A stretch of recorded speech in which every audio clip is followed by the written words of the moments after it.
Okay, good morning, everybody. How's everybody doing? We got some coffee. We got some questions. Somebody said, hey, how do you make little T-handles and clamping devices when you're wanting to put two pieces of steel together? And I said, well, it's easy if you just got some scrap stuff laying around. I'll throw up some pictures. I'll show you a few of them that I do and that I make and that I use, and we'll go from there. So give me just a sec. Like always, let's just get right to it.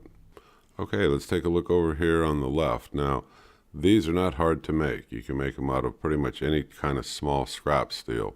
Here's a piece of tube steel where you put a couple little tack welds on a nut.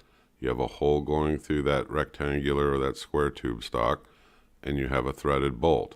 At the top of the threaded bolt, you take another little piece of steel or whatever you want, and you weld it to the top of that bolt. It gives you the little handle. Now, you can put this over another couple pieces of steel that are smaller to hold them. Maybe while you're trying to join two pieces of steel together for some reason. Now the one over to the right of that, you can do the same thing with round piping.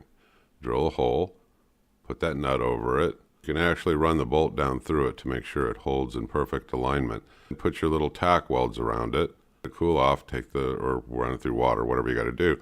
Take the bolt off, you have perfect alignment. And then you can turn around with the bolt and you can make a handle on top. Let me change pictures. Let me show you a couple of others. Okay, here's another view when I exploded up. It shows two pieces of pipe welded together, and it shows that same fastening. You can run that screw down, make your tack welds real quick, make your handles, and here you got a securing device for something that's running in two different directions. Let me throw up another picture. Okay, now here's a close-up view, real close, of that T-handle. Real easy to make with some weld. Knock the burrs off it with a file if it bothers you if you didn't weld it perfectly fine. And there you go. It's your quick tip of the day. These are a way to make fasteners and T-handles. I hope you enjoyed the video. I hope you click subscribe and stay with me. This is meant to be fast. Thank you folks very much. You all have a good day. Bye-bye.